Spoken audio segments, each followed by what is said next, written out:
Hi friends, welcome to crazy tech Kannada YouTube channel. ಇವತ್ತಿನ ಈ ವಿಡಿಯೋದಲ್ಲಿ ನಾವು SSP ಸ್ಕಾಲರ್ಶಿಪ್ ಲಾಸ್ಟ್ ಡೇಟ್ ಮತ್ತು ಕಾರ್ಮಿಕರ ಇಲಾಖೆಯ ಸ್ಕಾಲರ್ಶಿಪ್ ಅಂದ್ರೆ ಕಾರ್ಮಿಕರ ಮಕ್ಕಳು ಇರ್ತಾರಲ್ಲ ಅವ್ರ ಮಕ್ಕಳ ಎಜುಕೇಶನ್ಗೆ ಸ್ಕಾಲರ್ಶಿಪ್ ಹಾಕೋಕೆ ಲಾಸ್ಟ್ ಡೇಟ್ ಯಾವಾಗಿದೆ ಅಂತ ತಿಳ್ಕೊಳ್ಳೋಣ. ಬನ್ನಿ ಫ್ರೆಂಡ್ಸ್, ವಿಡಿಯೋ ಸ್ಟಾರ್ಟ್ ಮಾಡೋಣ. ವಿಡಿಯೋ ಸ್ಟಾರ್ಟ್ ಮಾಡೋಕ್ಕಿಂತ ಮುಂಚಿತವಾಗಿ ಇನ್ನೂ ಯಾರ್ಯಾರು ನಮ್ಮ crazy tech Kannada YouTube channel ಅನ್ನ ಸಬ್ಸ್ಕ್ರೈಬ್ ಮಾಡ್ಕೊಂಡಿಲ್ಲ, ಸೊ ದಯವಿಟ್ಟು ಸಬ್ಸ್ಕ್ರೈಬ್ ಮಾಡ್ಕೊಳ್ಳಿ ಮತ್ತು ಬಲ್ಲನೆ ದಯವಿಟ್ಟು ಸಬ್ಸ್ಕ್ರೈಬ್ ಮಾಡ್ಕೊಳ್ಳಿ. ಬನ್ನಿ ಫ್ರೆಂಡ್ಸ್, ವಿಡಿಯೋನ ಸ್ಟಾರ್ಟ್ ಮಾಡೋಣ.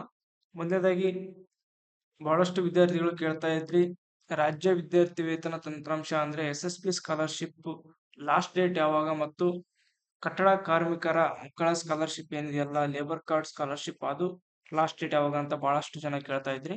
ಬನ್ನಿ ಫ್ರೆಂಡ್ಸ್, ನೋಡ್ತಾ ಹೋಗೋಣ. ಮೊದಲನೇದಾಗಿ ಇಲ್ಲಿ ನೋಡ್ತಿರ್ಬೋದು ನೀವು last date for application submission ಅಂತ ಇದೆಯಲ್ಲ, ಸೊ ಇದರಲ್ಲಿ ನೋಡ್ತಿರ್ಬೋದು ನೀವು ಆಲ್ರೆಡಿ ಮೆಟ್ರಿಕ್ ನಂತರದ ವಿದ್ಯಾರ್ಥಿ ವೇತನಕ್ಕೆ ಅರ್ಜಿ ಸಲ್ಲಿಸಲು ಲಾಸ್ಟ್ ಡೇಟ್ ಮುಗಿದಿದೆ. ಸೊ ವಿಕಲಚೇತನರು ಅಪ್ಲಿಕೇಶನ್ ಹಾಕೋಕ್ಕೂ ಕೂಡ ಲಾಸ್ಟ್ ಡೇಟ್ ಮುಗಿದಿದೆ ಮತ್ತು ಅಲ್ಪಸಂಖ್ಯಾತರ ಕಲ್ಯಾಣ ಇಲಾಖೆದು ಕೂಡ ಮುಗಿದಿದೆ ಲಾಸ್ಟ್ ಡೇಟು. ಹಿಂದುಳಿದ ವರ್ಗಗಳ ಕಲ್ಯಾಣ ಇಲಾಖೆದು ಫೆಬ್ರವರಿ ಅಂದ್ರೆ ಇದೇ ತಿಂಗಳು 15 ಲಾಸ್ಟ್ ಡೇಟ್ ಇದೆ. ಪರಿಶಿಷ್ಟ ಪಂಗಡ ಮತ್ತು ಪರಿಶಿಷ್ಟ ಜಾತಿದು ಕೂಡ ಇದೇ ತಿಂಗಳು 15 ಲಾಸ್ಟ್ ಡೇಟ್ ಇದೆ. ಮತ್ತು ಆಯುಷ್ ಇಲಾಖೆ, ಮೆಟ್ರಿಕ್ ಇಲಾಖೆ, ಇದೇ ತರ ಬಹಳಷ್ಟು ಇಲಾಖೆಯ, ಬ್ರಾಹ್ಮಣ ಇಲಾಖೆ ಅವೆಲ್ಲವೂ ಕೂಡ ಫೆಬ್ರವರಿ ಲಾಸ್ಟ್ ಡೇಟ್ ಇದಾವೆ.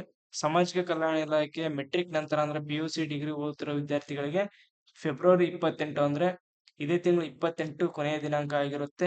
ಇಲ್ಲಿ ಲಾಸ್ಟ್ಗೆ ನೋಡ್ತಾ ಇರ್ಬೋದು ಫ್ರೆಂಡ್ಸ್ ನೀವು, ಕಾರ್ಮಿಕರ ಇಲಾಖೆ ಮೆಟ್ರಿಕ್ ನಂತರದ ವಿದ್ಯಾರ್ಥಿ ವೇತನಕ್ಕೆ ಅರ್ಜಿ ಸಲ್ಲಿಸಲು ಕೊನೆಯ ದಿನಾಂಕ ಇದೆ ಅಂತಿಲ್ಲ.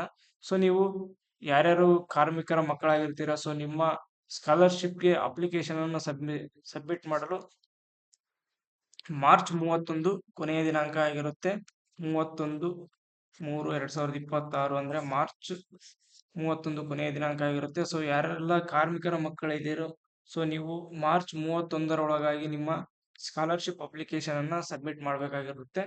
ಸೊ ಇನ್ನು ಯಾರ್ಯಾರು ಅಪ್ಲಿಕೇಶನ್ ಅನ್ನ ಹಾಕಿಲ್ಲ, ಸೊ SSP ಸ್ಕಾಲರ್ಶಿಪ್ ಪೋರ್ಟಲ್ಗೆ ಹೋಗಿ ಅಥವಾ ಸೇವಾ ಸಿಂಧು ಪೋರ್ಟಲ್ಗೆ ಹೋಗಿ ನಿಮ್ಮ ಕಾರ್ಮಿಕರ ಮಕ್ಕಳ ಸ್ಕಾಲರ್ಶಿಪ್ ಅನ್ನ ಅಪ್ಲೈ ಮಾಡ್ಬೋದಾಗಿರುತ್ತೆ. ಸೊ ಇನ್ನು ಯಾರ್ಯಾರು ಅಪ್ಲೈ ಮಾಡಿಲ್ಲ, ಸೊ ದಯವಿಟ್ಟು ಅಪ್ಲೈ ಮಾಡ್ಕೊಳ್ಳಿ.